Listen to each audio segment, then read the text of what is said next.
Welcome to the first lecture that's directly on the topic of quantitative analysis. And we're going to be talking about a series of basic statistics, t-tests, ANOVAs, and regressions. Okay, let's begin by looking at the kinds of statistical models you would use under certain circumstances. And here we're looking at the question of what analysis to use, depending on what your independent variable and dependent variable are. In this case, whether those variables are continuous, that is real numbers, so like a temperature, a height, a distance, anything that you measure and you have, you can come up with any amount or number of things, as opposed to categorical variables. Categorical variables are also known as nominal variables or classes or discrete variables. So for instance, species is a categorical variable. If you're doing an analysis involving remote sensing, then you might have land cover as a categorical variable. And note that sometimes categorical variables are coded numerically. That is, for instance, again, in remote sensing, you might have a map where the value 1 is associated with forests and the value 2 is associated with grasslands. Well, this is still categorical data. We're just coding it numerically. So, for instance, forest plus forest does not equal grassland, and grassland over forest does not equal 2. We're not thinking about that variable in as a number. It's simply being coded that way. So if we have a dependent variable that's continuous, so let's say we're trying to predict the height of a tree, and an independent variable that's also continuous, say the diameter of a tree, then the kind of analysis we're looking at is known as regression analysis. So estimating one variable from another. One can also have, I'll mention, multiple regression, and we'll cover that, when you have multiple independent variables and a single dependent variable. If you have a continuous dependent variable and a categorical independent variable, then this is where you get into t-tests and ANOVA. So t-tests will allow you to determine if, for instance, a mean value is different from a hypothesized mean value in a statistically significant way, or it can tell you that two sets of observations, whether their means are the same. ANOVA is, in a sense, conceptually a generalization of t-tests that allows you to bring in multiple classes and then multiple discrete or categorical variables. If you have a categorical variable that you're interested in predicting, that's the dependent variable, and you have a continuous independent variable, then logistic regression is what you're trying to do. And logistic regression allows you to say, estimate the, I don't know, the size of an organism, the weight of an organism maybe, by knowing its sex. It's just off the top of my head. So mature members of a species, there might be a sex difference between males and females, and so your categorical variable would be sex, and your continuous variable would be, say, height or weight. If you have categorical variables as your independent variables and dependent variables, then the analysis we're looking at are tabular. And so basically we're looking for some kind of association between two sets of categories. This is something we do in remote sensing quite a bit when we look at the accuracy of our remotely sensed data product. You know, we need to see whether our predictions of say land cover are the same as the observations in the field. And so we look at contingency table analysis to say, well, you know, more or less, are we predicting things correctly?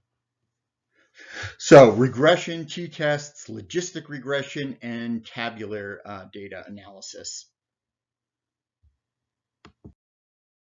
So hypothesis testing, remember, we're going to have null and alternate hypotheses. We're going to compute some test statistic. Okay, so we have some variable that summarizes information in the data. It could be computed from your sample data and then compared to a hypothesized distribution that arises from a null hypothesis.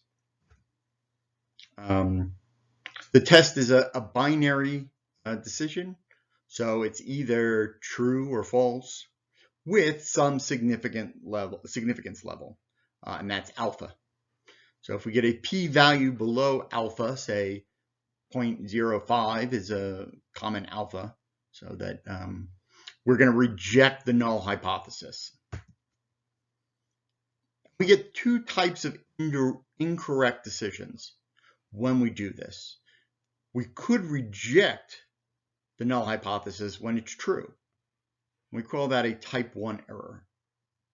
And the probability of that occurring is alpha. Not rejecting the hypothesis when it's false is a type 2 error. And that probability is known as beta. The power of a test is 1 minus beta. So the power of the test tells us the likelihood that the test would have been able to reject the null hypothesis. So type 1 and type 2 errors, okay? So on the top there of the table, it's the actual situation or the truth, the null hypothesis. And then on the left of the table is the statistical test decision that you get. So the probability of rejecting the null hypothesis when it's valid is your type 1 error. So the null hypothesis was true, but you rejected it. And that's the type 1 error that most people are talking about when they talk about the the probability associated with a particular statistical test, right? So 0.05. For a given test, we're saying there's a 5% probability of making a false rejection of the hypothesis. Let's go down to the lower right, the other box in red. We could fail to reject the null hypothesis, even though it was false. And that is your type 2 error, okay? The error of a false negative, and that's beta. Now, the probability in the upper right of the correct inference, right, where we reject the hypothesis and it is in fact invalid, is 1 minus alpha. So, we have a 95% or 0.95 probability of a correct rejection of the null hypothesis in cases where our test statistic gives us an alpha of 0.05. And then there's the other kind of correct inferences where we fail to reject the null hypothesis, and the actual situation is that the null hypothesis was valid, and that's 1 minus beta. So these are your type 1 and type 2 errors, and you've probably heard these terms before. Okay. The t-test statistic is what we use either to test a sample mean against a hypothesized population mean, or testing the means of 2 samples against each other. When we have enough samples, roughly 30, the t-statistic approaches a normal or z distribution.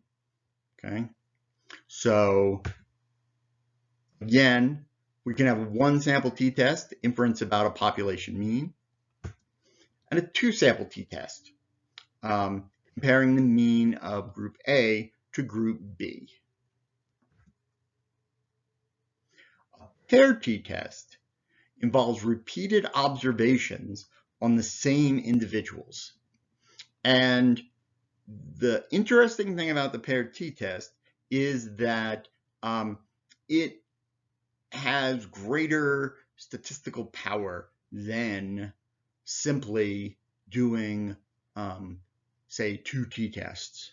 So when you do a paired t-test, you're testing for the difference between the 2 repeated observations. And that just turns out to be statistically more powerful than, say, doing the same analysis with 2 t-tests. For a 2 sample t-test or a paired t-test, you can use 1-tailed or 2-tailed tests. So you're not testing for just a difference, but you can test for whether one mean is greater than the other mean or vice versa.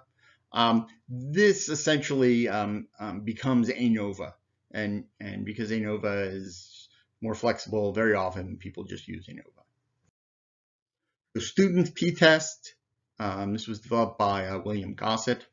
William Gossett, I believe because of his employer, he could not publish results under his own name, so he signed his manuscript student so that he wouldn't get into trouble. And that's why it's known as the student's t-test. I always thought that it was because somehow I was getting the less complicated t-test, but in fact, no, has nothing to do with that. It's simply because of some sort of, work arrangement.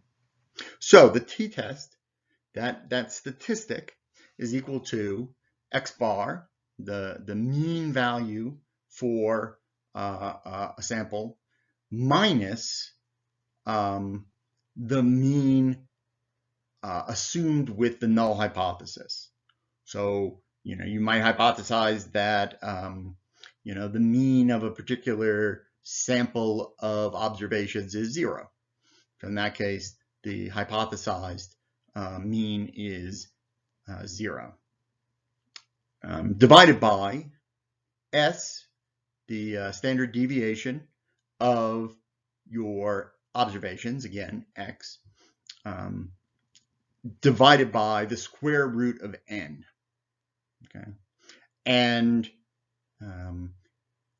that gives you a statistic that you can then look up in a table, or more likely that would be done for you by statistical software now, and you can determine its value.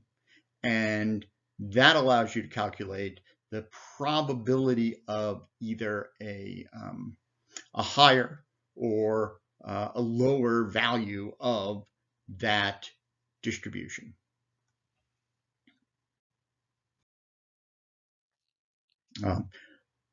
Fisher, a name you often see as well when you're looking at statistics, developed the ANOVA, or analysis of variance. Okay, so t-tests can only compare two levels. So, and very often that's treatment or control. But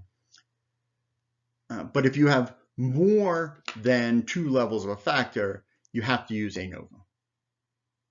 So we have a categorical independent variable, known as a factor sometimes.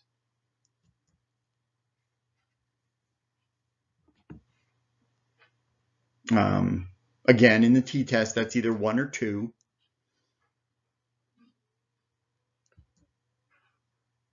And greater than 2 in ANOVA.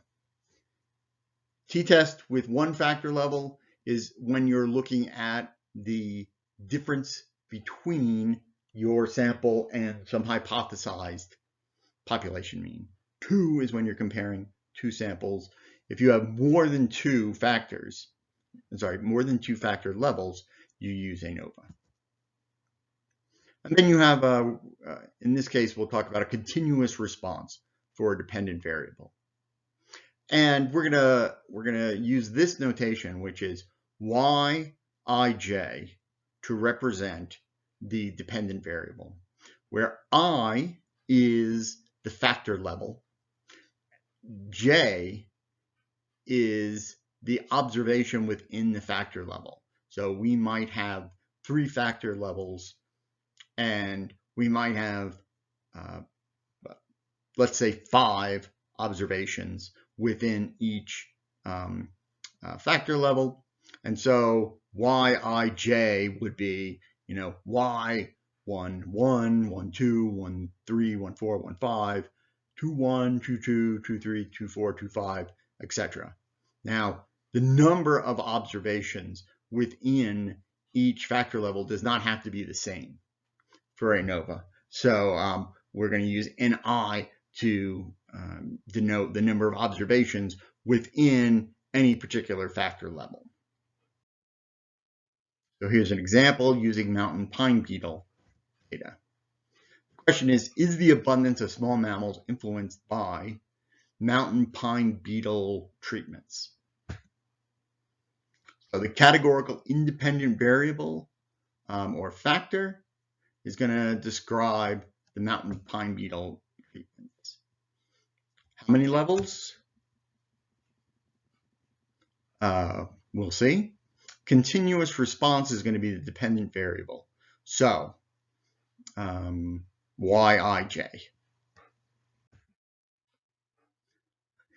Assumptions that we're going to use for ANOVA are going to be the samples were randomly selected. The samples are independent and identically distributed. That is, they have the same probability distribution. The variances are homogeneous within groups, that is, within the factor levels. The residuals that we're going to get from our analysis should be normally distributed.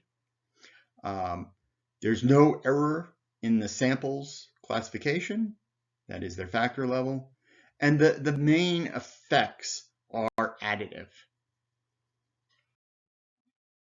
So, a one-way ANOVA, our model statement is going to be that each observation, Y at some level I and some observation J, is going to be equal to some mean variable,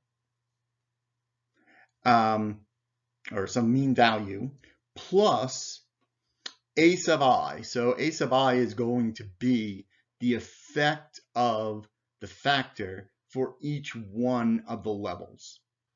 And then there'll be some error term that, there'll be some error for each level and for each observation in that level. The null hypothesis here will be that all the means are the same.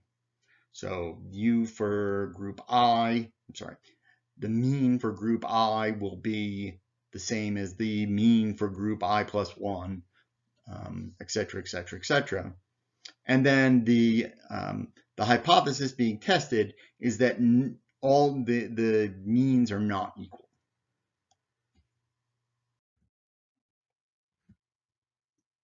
So ANOVA is going to look at the variation in the data, and variation is defined as the sum of the squares of the deviations between a value and the mean of that value.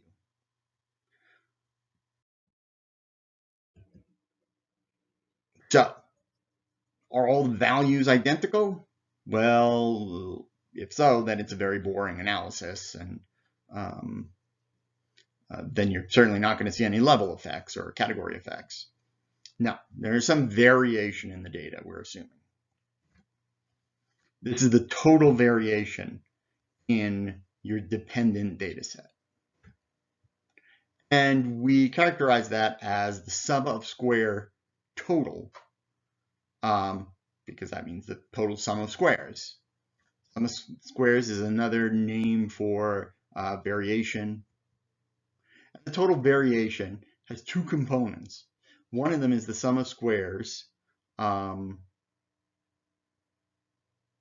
that is within each group, and the other one is the sum of squares between groups. And when we write sum of squares, we're going to abbreviate it by SS, and then we're going to follow that by a variable in parentheses such as SSB or SSW, so we know which sum of squares we're talking about. So that would be SS between and SS within groups. So, are all the sample means identical? No, there's variation. And that's called the between or among group variation. This is similar to the standard error of a mean.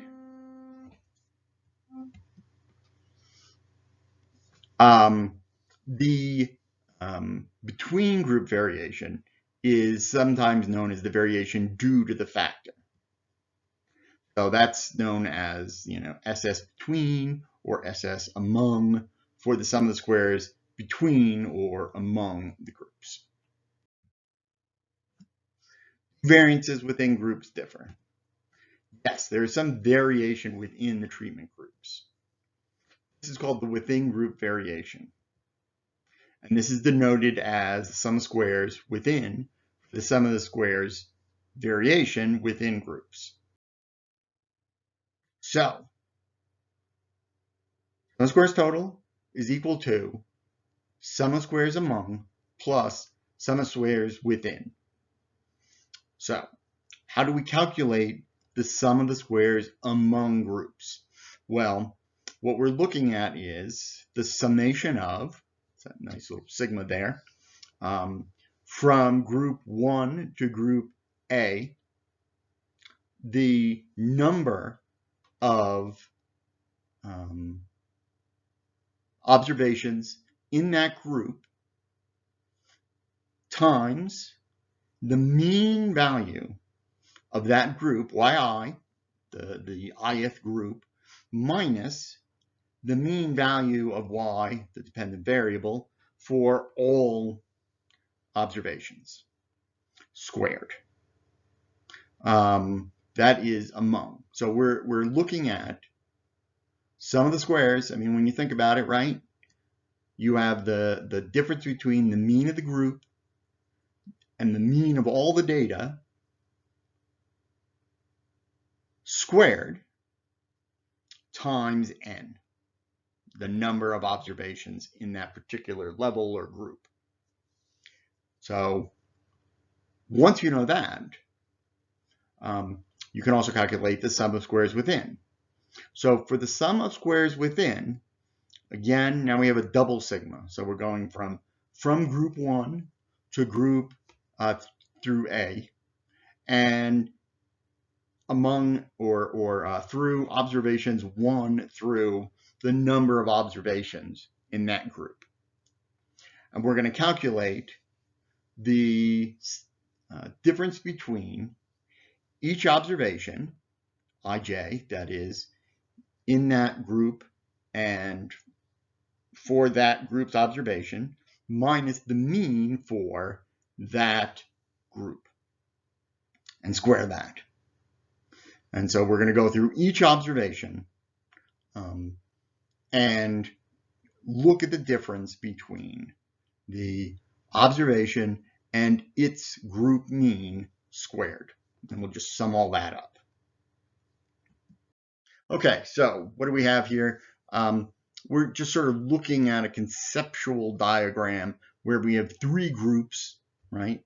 Each with a different mean y variable.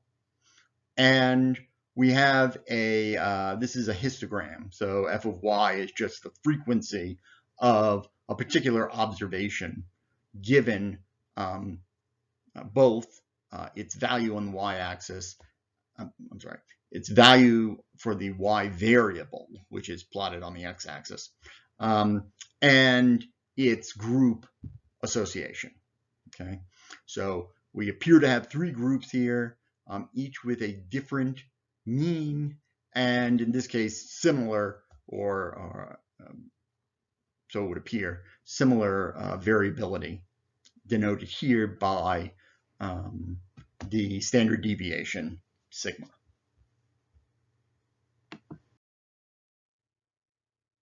So the among variability in each one of these groups is going to be given by sort of the location of the mean value. So 10 for yellow, 17.5 for blue, and looks like about 25 for magenta there. And then the within group variability is represented by the width of, or that normal distribution, or its standard deviation. So for one-way ANOVA, the test statistic we're going to use is the F ratio, okay? And that's the ratio of the mean squares. So the mean squares of among divided by the mean squares within. And this makes sense. I mean, the more variability that's being represented by the difference between groups, that F ratio will go up. The more variability that's associated with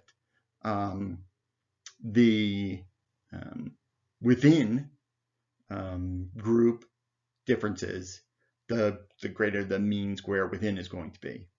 So mean square among is just the sum of squares among divided by the number of groups minus 1. And the mean square within is going to be equal to the sum of squares within divided by n minus the n, the total number of observations, minus a, the number of groups. And that's going to give us our F statistic. And the higher the F statistic, right, the greater the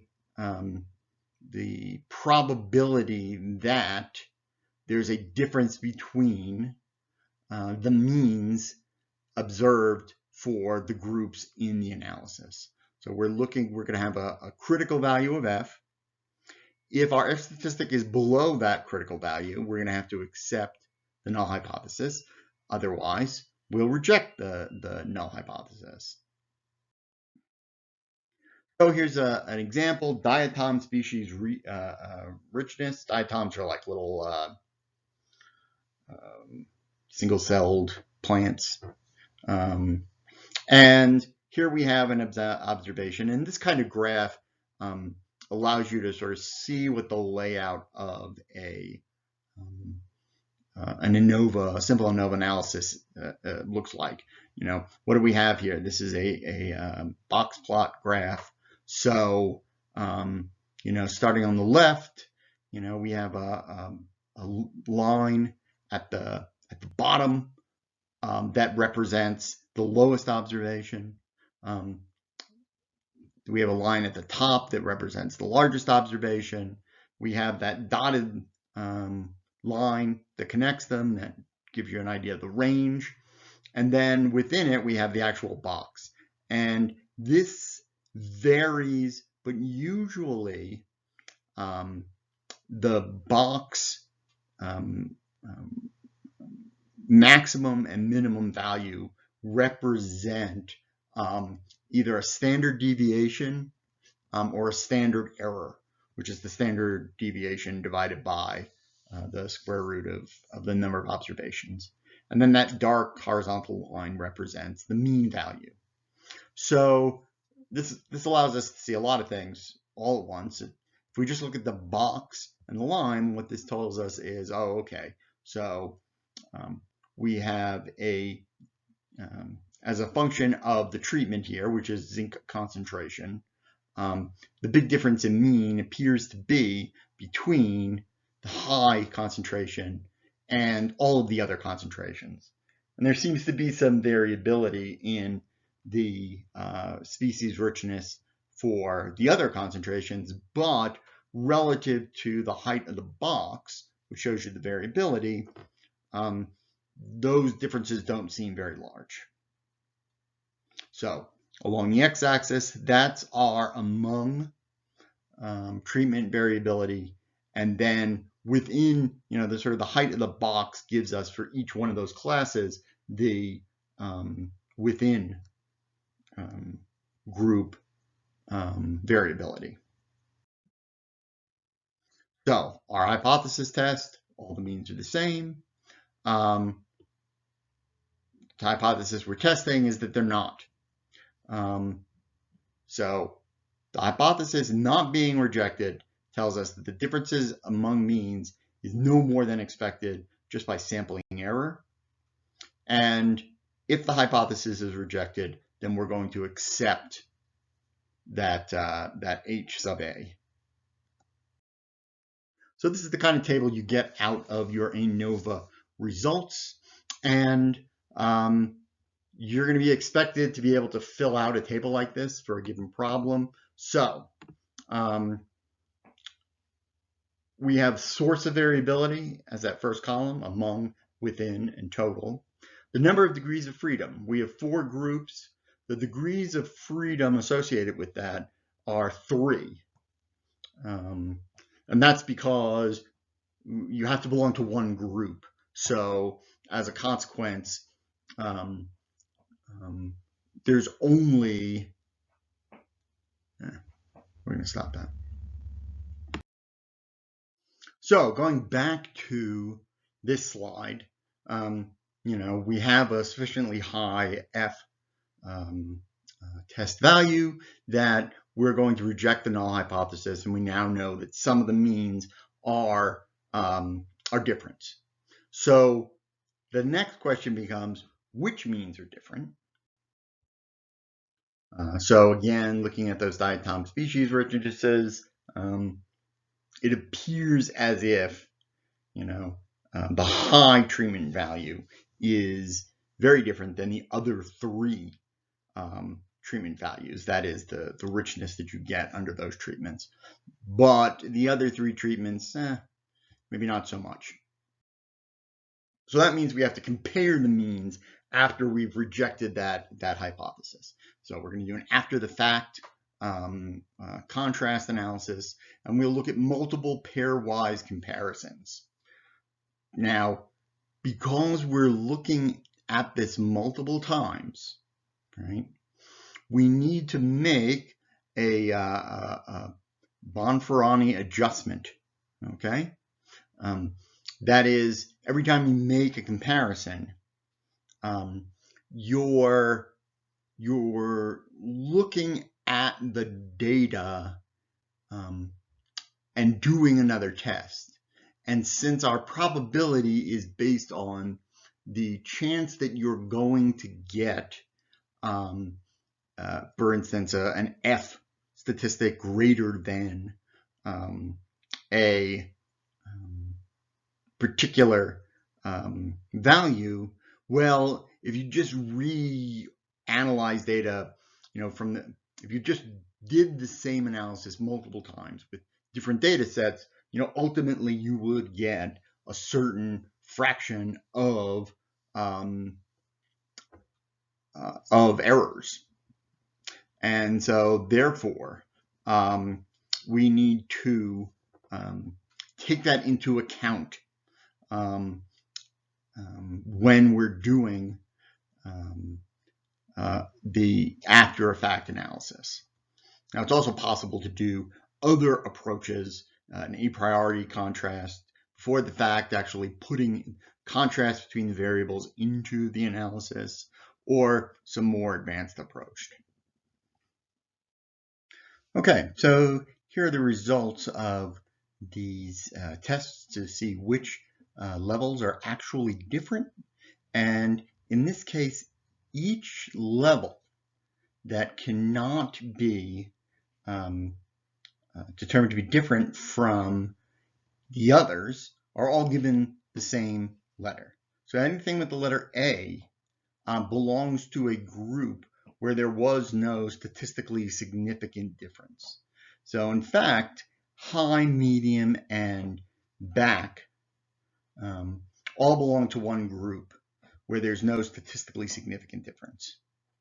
Furthermore, medium, low, and back also belong to one group, B, that has no statistically significant differences between them. So only the high and the low concentrations show a difference that's statistically significant.